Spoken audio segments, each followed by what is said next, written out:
Students, welcome you all to my channel Study with Rachna Verma, and today's worksheet is for ninth class.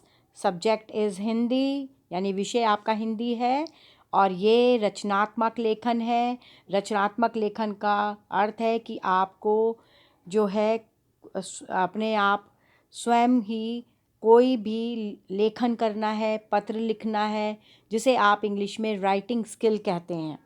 और आपकी कार्यपत्रक यानी worksheet number 61 है। Date यानी तिथि है 27/11/2020, 27 नवंबर 2020।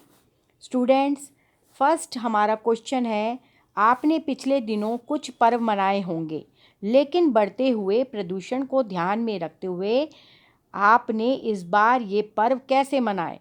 आपने अपने किसी मित्र को इस बारे में बताते हुए पत्र लिखिए। तो यहाँ पर जो है बताना है हमें कि आप सभी को पता है, एक तो कोरोना महामारी है, दूसरा जो है प्रदूषण बहुत ज़्यादा फैल जाता है। तो जो हमारे पर्व हैं, कितने सारे हमारे पर्व आए, ईद आई, दिवाली आई, बहुत सारे पर्व हमारे देश में मनाए जाते हैं। तभी हमारे देश को पर्वों का त्यौहार और पर्वों का देश कहा जाता है या त्योहारों का देश कहा जाता है। तो हमने प्रदूषण को ध्यान में रखते हुए जो इस बार पर्व हमारा जो दीपावली अभी अभी गया है, उसको किस प्रकार से मनाया है, ये सब बताते हुए हमें जो है अपने मित्र को एक पत्र लिखना है। तो मैंने आपके लिए ये पत्र लिखा हुआ है। आप इसमें कुछ चेंजेस करना चाहते हैं तो कर सकते हैं, और इसे हिंट के तौर पे भी ले सकते हैं, क्योंकि इसी तरह का पत्र लेखन आपको 9th क्लास में आएगा, आगे 10th क्लास में भी इसी तरह से पत्र लेखन आ सकता है। चलिए देख लेते हैं मैंने आपके लिए क्या पत्र लिखा हुआ है। सबसे पहले बच्चों, हमें ऊपर जो है एड्रेस लिखना होता है। तो हमने एड्रेस लिखा। आपने जो एड्रेस लिखा, आपको पता है पत्र कहाँ जाएगा। पत्र जिसको आप लिख रहे हैं उसी के पते पर तो जाना चाहिए, तो यानी उसका एड्रेस होना चाहिए। तो ये आपने क्योंकि देखिए प्रश्न में कहीं पर भी एड्रेस नहीं दिया हुआ था, जो कि आपको पता होना चाहिए कि अगर कोई एड्रेस दिया होता है तो वो ही हमें मेंशन या अंकित करना होता है। अगर कोई एड्रेस नहीं दिया होता तो आप अपने द्वारा एड्रेस लिख सकते हैं, जो कि मैंने भी लिखा है। तो यहाँ पे लिखा है 26/5 द्वारका, दिल्ली, दिनांक 27 नवंबर 2020, प्रिय सखी अवंतिका। अब यहाँ पर मैंने सखी का नाम अवंतिका रखा है। आपकी इच्छा है, आप कुछ भी रख सकते हैं। आप सब कैसे हैं? उम्मीद करती हूँ आप सब सकुशल होंगे। प्रिय सखी, मैं तुम्हें फिर से दीपावली की शुभकामनाएं देती हूँ। और इस बार हम सब दीपावली पर जो भी हमारे प्रमुख त्यौहार हैं उन पर नहीं मिल पाए, क्योंकि यहाँ पे देखिए थोड़ा गलत हो गया टाइपिंग करते हुए। आपको पता है यहाँ पे हमें कोरोना लिखना है, ठीक है ना, कोरोना वायरस। तो मिल पाए, क्योंकि कोरोना वायरस के चलते हम सभी ने अपने त्यौहार घर पर ही मनाए हैं। दीपावली का त्यौहार खुशियों का त्यौहार कहलाता है। इसे परिवार और रिश्तेदार सभी, यहाँ पे आपने सभी लिखना है, क्योंकि टाइपिंग करते कई बार गलती हो जाती है। रिश्तेदार सभी मिलकर एक दूसरे के घर आते हैं तथा खुशियों को साथ मिलकर बांटते हैं। पर इस बार कोरोना वायरस के चलते हुए हम सभी ने अपनी दीपावली घर पर ही खुशियों के साथ आपस में घर में रह रहे लोगों के साथ मनाई। इस बार सुप्रीम कोर्ट के प्रतिबंध के कारण जो है इस बार पटाखों का प्रयोग बहुत कम हुआ।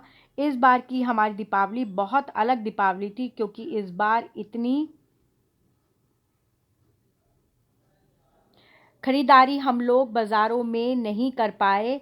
सिर्फ आवश्यक खरीदारी हमने दीपावली के दिन सुबह जाकर करी। दीपावली के यहाँ पे आप जो है पूर्ण विराम लगा सकते हैं, पूर्ण विराम लगाइए। दीपावली के सुबह सुबह हम सह परिवार कुछ ज़रूरतमंदों को ढूंढने के लिए निकले तथा उनको कुछ भोजन की सामग्री देकर तथा यहाँ पर देखिए दिए लिखना है अपने। दिए दिए पता है ना, जो आप दीपावली पे जलाते हैं दिए, और दिए व मोमबत्ती देकर हम सब ने आनंद महसूस किया। इस बार पटाखों का प्रयोग कम होने की वजह से प्रदूषण बहुत कम हुआ। हमने दीपावली के अवसर पर घर तथा आसपास की सफाई की और बहुत सारे पौधे भी लगाए। देखिए बहुत अच्छी बात है कि हमें जो है पौधे लगाते रहना चाहिए, क्योंकि पौधे लगाना एक शुभ कार्य भी माना जाता है। इस बार दीपावली पर हमने अपने पड़ोसियों और रिश्तेदारों को वीडियो कॉलिंग द्वारा दीपावली की शुभकामनाएं दी। घर के सभी लोगों ने रात को लक्ष्मी पूजन किया तथा घर का भोजन बना हुआ सबने मिलकर सह प्रेम खाया। इस बार की दीपावली बहुत अलग थी। ये खुशियों वाली और बिना प्रदूषण वाली दीपावली थी।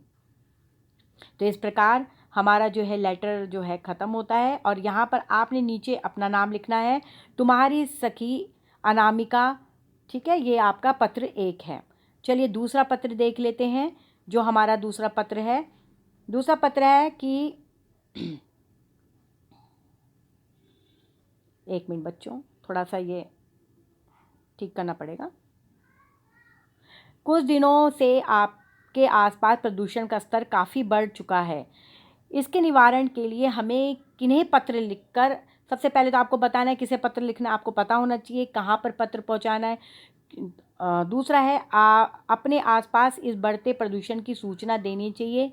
सोच विचार कर संबंधित व्यक्ति को सूचना देने के साथ साथ कुछ सुझाव बताते हुए पत्र लिखिए। चलिए देखते हैं। मैंने आपके लिए लिखा है, आप अपने द्वारा भी लिख सकते हैं। कुछ बदलाव इसमें करना चाहें तो आप कर सकते हैं। ये रहा आपका पत्र नंबर दूसरा।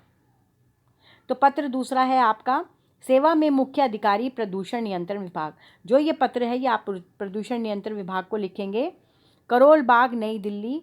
दिल्ली जैसे बड़े महानगर में पेट्रोल तथा डीजल के वाहनों का प्रयोग काफ़ी व्यापक है। इस बढ़ते हुए वाहनों से इतना प्रदूषण फैलता है कि एक स्वस्थ व्यक्ति के लिए खुलकर सांस लेना बहुत मुश्किल हो जाता है।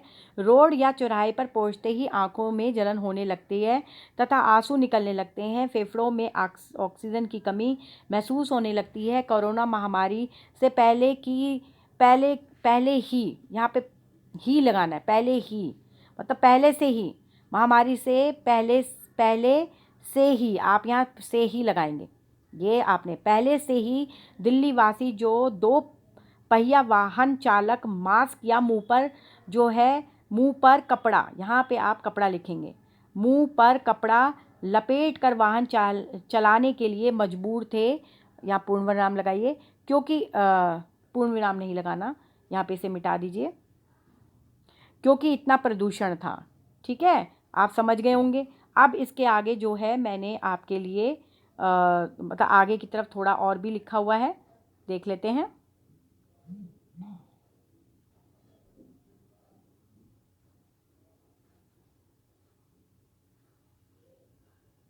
यदि समय रहते हुए प्रदूषण पर रोक नहीं लगाई गई तो दिल्ली की अधिकांश जनता गंभीर बीमारियों से ग्रस्त हो सकती है। मेरा आपके द्वारा समक्ष अधिकारियों से अनुरोध है कि वे इस समस्या की गंभीरता को समझें और दिल्ली को प्रदूषण मुक्त बनाने में जो भी हो सके संभव ठोस कदम उठाने चाहिए।